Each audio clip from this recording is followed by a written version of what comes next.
Welcome back नाज़रीन। कुछ बात कर लेते हैं केएमसी के मुलाजमीन के हवाले से। केएमसी के मुलाजमीन की जानिब से धरना दिया गया है और धरने में मुलाजमीन की बड़ी तादाद शरीक हुई।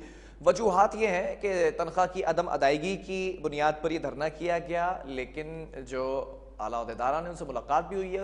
उसके बाद फिर धरने को ताख़ीर भी की गई है धरने में कि अब अगर हमारे मुतालबात माने जाएंगे तो ठीक है, धरना नहीं देंगे, अगर नहीं माने गए पीर के रोज़ तक तो मुतालबात उसके बाद फिर धरना कंटिन्यू किया जाएगा। मुतालबात हैं क्या, असल मसला क्या है? हमारे साथ इस वक्त सदर सजन यूनियन ऑन कॉल मौजूद हैं जुल्फ़िकार शाह साहब, उन्हीं से जानेंगे कि असल मसला है क्या। जुल्फ़िकार साहब, बहुत शुक्रिया ज्वाइन करने के लिए।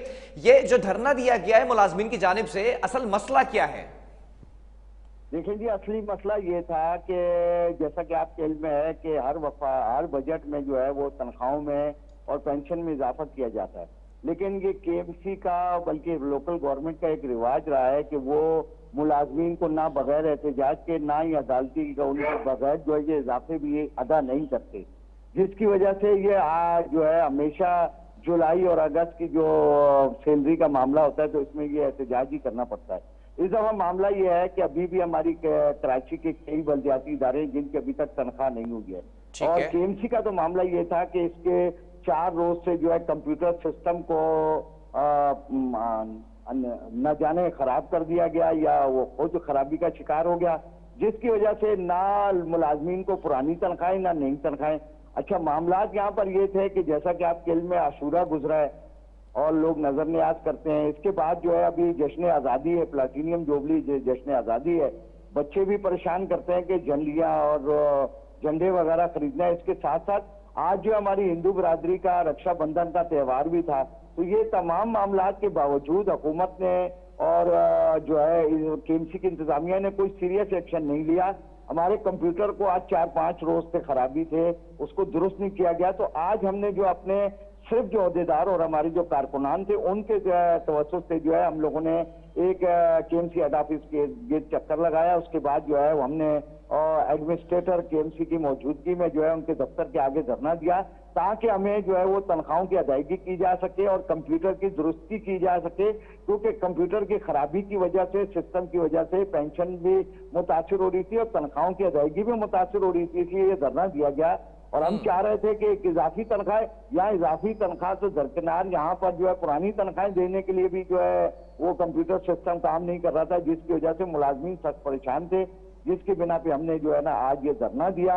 और अल्हम्दुलिल्लाह धरने से एक फायदा हुआ है कि हमने जो है वो कुछ मकासद हासिल किए कि अभी कंप्यूटर जो है अभी वो तकरीबन 7, सवा 7 बजे सही हुआ है, तो रात गए जो है अभी वो इन्होंने जो चेक बनाकर जो है बैंक में भेजना शुरू कर दिए हैं। तो जिनके एटीएम में हो सकता है वो तो कल से अदायगी ले लें, वरना पीर से इन लोगों को भी तनख्वाहें मिलेंगी। ठीक है, तो ये जो कंप्यूटर्स का मसला है, ये कितने दिन से कंप्यूटर्स खराब है? ये तकरीबन 4 रोज हो गए। ठीक है, उन कंप्यूटर सॉफ्टवेयर के जरिए तनख्वाहों की अदायगी होती है, ऑब्वियसली सारा इनपुट आउटपुट होता होगा, तो ये ताखीर की वजह की थी, सही क्यों नहीं कराया गया? देखें, आए दिन ये होता है, ये कोई नया मामला नहीं है। जब भी इन्हें तनख्वाहें ऊपर से इनको अगर फंड कम आते हैं गवर्नमेंट सिंध से, तो ये एक टैक्टिक्स इस्तेमाल करती है इंतजामिया, ताकि मुलाजमीन जो है वो इनको वो उस वक्त तक वो किया जा सके जब तक कि कोई फंड का इनका अरेंजमेंट ना हो, ना मामला। ये कितने माह की तनख्वाहें?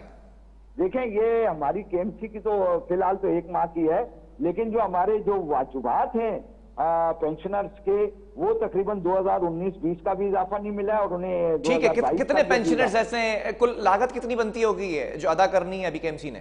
देखें जी, हमारे जो अगर जो वाजिबात की अदायगी की बात करें तो वो तो 7 अरब रुपए बनते हैं। अच्छा जी, और अगर हम सिर्फ तनख्वाहों की बात करें तो वो भी हमारे 13 पिछले वाजिबात हैं, 2016 के 3 माह के और 2019 के 11 माह के, और 1 माह का ये है तो 14 माह के तकरीबन 50 करोड़ रुपए मुलाजमीन के भी बनते हैं। तो इसके ऊपर जो आपसे आज मुलाकात हुई है, किस शख्सियत की मुलाकात हुई, उसने क्या यकीन दहानी कराई? देखें जी, मुलाकात नहीं, वहां पर ये हुआ है कि वो फाइनेंशियल एडवाइजर साहब को एडमिनिस्ट्रेटर और मेट्रोपॉलिटन कमिश्नर साहब ने भेजा। उन्होंने हमें तमाम वो मशीनरी का जो क्या मुआयना करने की दावत दी कि आप देखें कि ये खराबी है, और उनका ये कहना था कि हम आज इंशाल्लाह 1 घंटे 1.5 में इसको दुरुस्त करके जो बिल भी अभी तक पास हैं इस महीने की तो हम कम से कम करेंगे और आइंदा के लिए मुज़ाकरात करेंगे। जिसके बिना पर हमने ये कहा था कि हम मौखर कर रहे हैं इस धरने को। लेकिन अगर पीर तक हमारे ये मामलात को सीधा ना किया गया और नेगोशिएशन के जरिए ये मामलात हल ना किए गए, तो फिर हम जो है कचरे से भरी गाड़ियों और ट्रकों के साथ जो है यहाँ पर एम ए जिना रोड पर धरना भी देंगे, रेन इमरजेंसी का भी बायकाट होगा, नालों की सफाई का भी बायकाट होगा। अच्छा, अगर बात की जाए, मैं कंपैरिजन अगर करूं तो इस वक्त मुर्तज़ा वाब साहब जो एडमिनिस्ट्रेटर कराची हैं, या फिर माजी की बात की जाए साबिक मेयर वसीम अख्तर साहब की, किस दौर के अंदर ज्यादा बेहतर तरीके से केएमसी को चलाया गया? देखें जी, वो क्या कहते हैं कि सांप का डसा जो रस्सी से भी डरता है। अब हमारे जो 13 माह के जो तनख्वाहों के वाजिबात हैं, ये तो साहब मेयर साहब के हैं।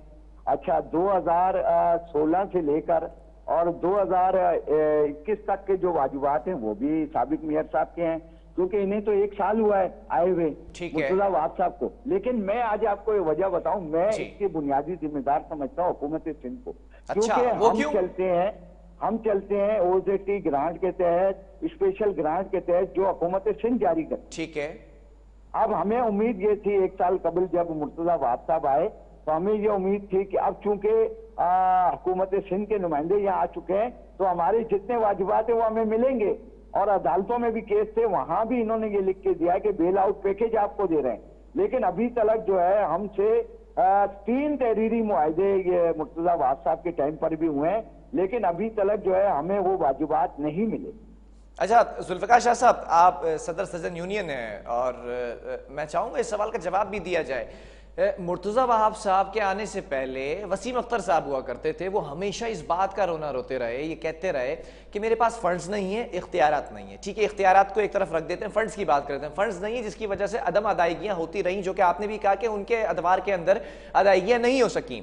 अब मुर्तज़ा वहाब साहब भी उसी स्ट्रक्चर को लेकर चल रहे हैं, तो क्या वाकई फंड्स की कमी है क्या?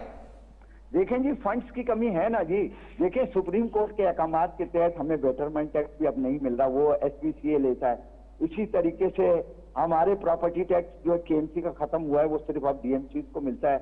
और फिर हमारी जो मार्केट्स खत्म हुई है जो नालों पे या दीगर जगहों पर थी, फिर हमें जो है ये साइन बोर्ड्स जो थे हमारी इनकम के मेन जिले मेन जो रहा वो थे 1-1.5 अरब के लगभग, वो भी थी। तो ये हमारी इनकम जो खत्म हुई है, तो ये इनकम खत्म होने की वजह से जो है ना ये मामलात जो है ये बढ़ते ही चले जा रहे हैं। हाँ, अलबत्ता ये हुआ है कि देखें, मुर्तज़ा वाब साहब के साथ आने के साथ ही ये जरूर हुआ है कि हमारी कुछ स्पेशल ग्रांट में इजाफा हुआ है। लेकिन चूंकि तनख्वाहों में इजाफा जो है वो लगातार जो है वो पूरे उस दौर से लेकर अभी तक आया है, तो ये मामलात जो है वो जब तनख्वाहों में इजाफा होते हैं, जो ओजेटी ग्रांट नहीं आती, तो वो जो स्पेशल ग्रांट है वो भी मांद हो जाती है। इस महीने हमारे तकरीबन 5 करोड़ से ज्यादा हमारे जो है वो डेवलपमेंट चार्जेस की मद में काट लिए गए हैं जो तनख्वाहों के लिए आते हैं। इसके अलावा 33 लाख रुपए हमारे एक काटे हैं। तो कुछ कटौतियां हुकूमत सिंध ने भी की हैं।